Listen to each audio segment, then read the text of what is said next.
Hello all my dear friends, welcome back to my YouTube channel Let's Learning.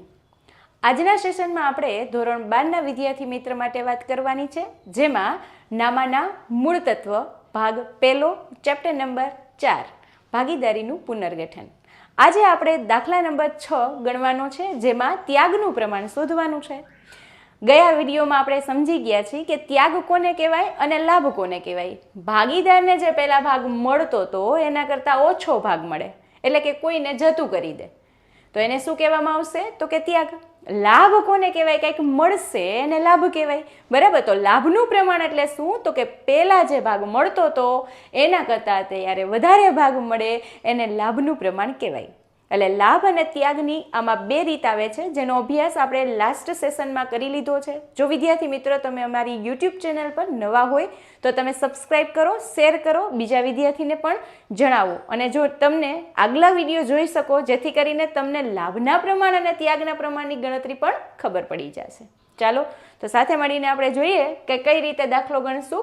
દાખલા number 6. ચાલો સૌથી પહેલાં કેટલા ભાગીદાર છે પહેલાં તમારે એ જ ધ્યાનમાં રાખવાનું છે કે ભાગીદાર કેટલા છે.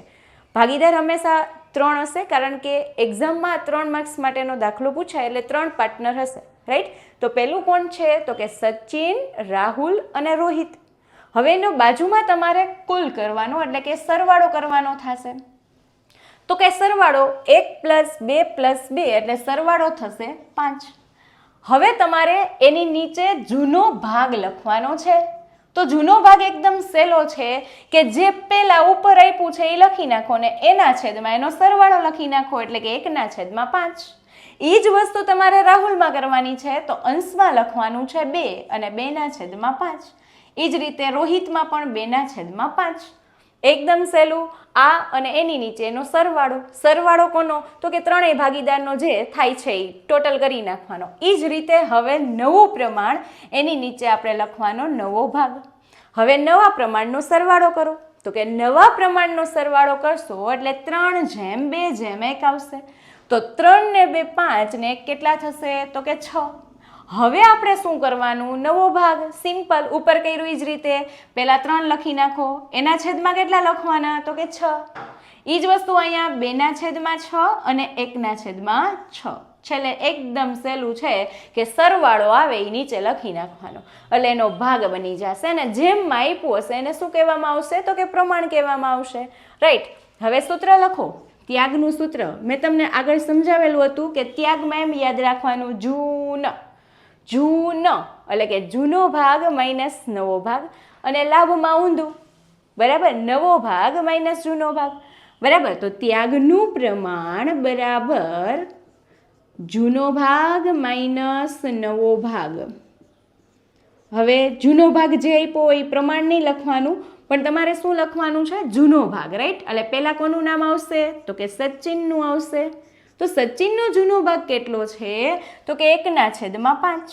અને નવો ભાગ કેટલો છે? તો કે 3/6. એ જ રીતે આપણે રાહુલનું કરવાનું થશે.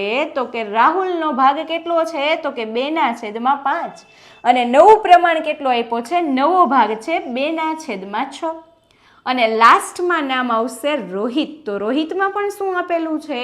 તો કે 2/5 - 1/6.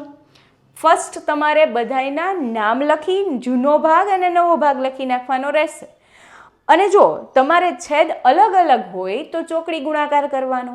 જો છેદ સરખા હોય તો ચોકડી ગુણાકાર કરવાની જરૂર નહીં પડે.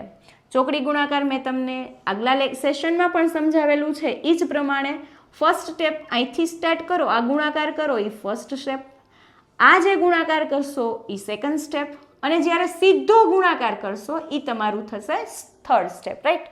તો અહીંયા આવશે 1/6 એટલે 6 × 6. હવે આનો ગુણાકાર આની સાથે એટલે 3 × 5 એટલે 3 × 5 કેટલા થશે? 15. અને છેલ્લે સીધો ગુણાકાર એટલે 5 × 6 = 30. એ જ રીતે આપણે બીજાનું કરશું. 2 × 6 એટલે 6 દુ કેટલા થશે? તો કે 12.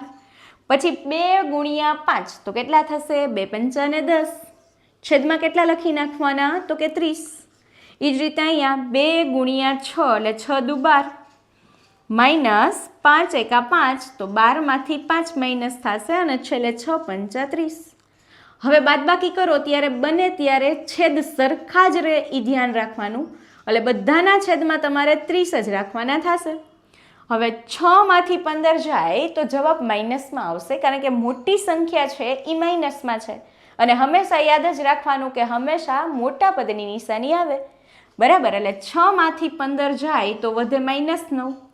એ જ રીતે હવે તમારે કરવાનું 12 - 10, બરાબર. તો 12માંથી 10 જાય તો કેટલા વધશે? તો કે 2.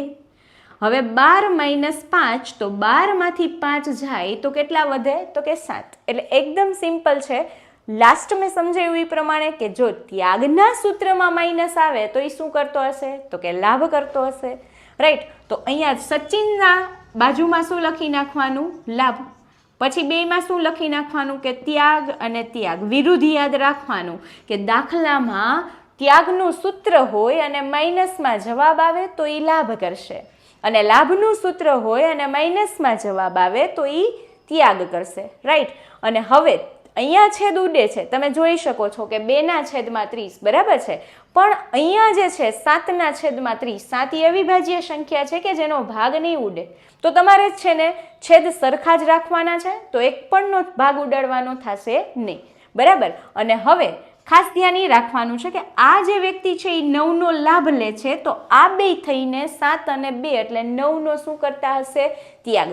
તો આ તમારે લાસ્ટમાં ટેલી કરી લેવાનું કે બે સેમ થાય છે ને, એટલે આપણા સરવાળા બાદબાકીમાં ભૂલતો નથી ને, તો એ તમને ખબર પડી જશે, બરાબર. ઇન શોર્ટ આજના સેશનમાં તમારે એટલું જ યાદ રાખવાનું છે કે ત્યાગ એટલે શું? તો ત્યાગ એટલે જતું કરવું, કોઈને આપણે આપી દેવું. પહેલાં જે ભાગ મળે છે એનાથી ઓછો ભાગ મળે છે એને ત્યાગ કહેવાશે. અને બીજું એ યાદ રાખવાનું ત્યાગનું સૂત્ર, તો ત્યાગના સૂત્રમાં શું આવે? તો કે જૂનો ભાગ માઇનસ નવો ભાગ, બરાબર. અને છેલ્લે એવું યાદ રાખો કે ત્યાગના સૂત્રમાં માઇનસ આવે એ લાભ કરે છે. જો આટલી વસ્તુ તમને ક્લિયર થઈ જાય એટલે 3 માર્ક આપણા રોકડા, બરાબર ને? છે ને ઇઝી? જો ફરીથી એક વખત કહી દઉં કે તમે અમારી ચેનલમાં નવા હોય તો સબસ્ક્રાઈબ કરો અને બીજા વિદ્યાર્થી મિત્ર સાથે પણ શેર કરો. Thank you.